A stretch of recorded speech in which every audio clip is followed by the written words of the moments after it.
Festival ಮಾಡ್ತಾ ಇದ್ರು. ಓ ಓ ಬಾ ಬಾ ಬಾ ಬಾ. ನಮ್ಮ ಕೊಡಗಲ್ಲಿ ಅಕ್ಟೋಬರ್ 17ಕ್ಕೆ ಕಾವೇರಿ ಸಂಕ್ರಮಣ ಅಂತ ಆಯಿತು. ಎಲ್ಲರೂ ಬಂದು ದೊಡ್ಡ ದೊಡ್ಡ ಫೆಸ್ಟಿವಲ್ ಮಾಡ್ತಾ ಇದ್ರು. ಓ ಓ ಬಾ ಬಾ ಬಾ ಬಾ.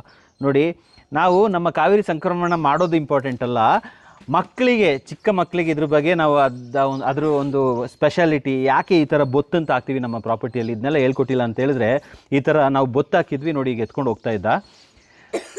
Very important. ವಿಯನ್ ಇದು ಏನು ವಿಯನ್ ಇದು?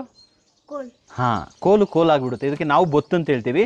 Very important. ನಮ್ಮ ಆ್ಯನ್ಸೆಸ್ಟರ್ಸ್ನ ನಾವು ಕೆಲವು ವಿಷಯದಲ್ಲಿ ಕ್ವಶನ್ಸ್ ಕೇಳಲಿಲ್ಲ, ಅವರು ತುಂಬ ವಿಚಾರ ನಮಗೆ ಶೇರ್ ಮಾಡಲಿಲ್ಲ. ಬಟ್ ನಾವು ಇವಾಗ ನಮ್ಮ ಮಕ್ಕಳಿಗೆ ಅದ್ರ ಬಗ್ಗೆ ಗೊತ್ತಿರೋರ ಹತ್ರ ಹೋಗಿ ತಿಳ್ಕೊಂಡು ಬಂದು ಹೇಳೋದಿದೆಯಲ್ಲ, ದಟ್ ಈಸ್ ವೆರಿ ಇಂಪಾರ್ಟೆಂಟ್ ಅಂತ ಹೇಳ್ತಾ, ಹ್ಯಾಪಿ ಕಾವೇರಿ ಸಂಕ್ರಮಣ. ಕೊಡಗಿಗೆಲ್ಲ ಬರ್ತಾ ಇದ್ದಾರೆ. ಕಾವೇರಿಯಲ್ಲಿ ಒಂದು ತೀರ್ಥೋದ್ಭವ ಆಯಿತು, ಅದರಲ್ಲಿ ಪಾರ್ಟಿ ನೋಡೋದೆ, ಏನು ಜಾತಿ ಯಾವುದು ನೋಡೋದೆ, ಎವ್ರಿಬಡಿ ವಾಸ್ ದೇರ್ ಪಾರ್ಟ್. ಅವರು ಎಲ್ಲ ತೀರ್ಥ ತಗೊಂಡೋದ್ರು, ನಾವು ಇದ್ವಿ. So very important thing is, ನಮ್ಮ ಆ್ಯನ್ಸೆಸ್ಟ್ರಲ್ಸ್ ನಾಲೆಜ್ ಏನಿದೆ ಅದನ್ನ ನಾವು we have to give it to our kids, because they should know why we are doing all these things, because ritual matters ಅಲ್ಲ. ಇಲ್ಲ ಅಂದರೆ ಇದೇನು ವಿಯನ್? ಇದು ಟ್ರೀ ಅಷ್ಟೇ. ಬಾಯ್. ಹ್ಯಾಪಿ ಕಾವೇರಿ ಸಂಕ್ರಮಣ ಅಂತ ಹೇಳು.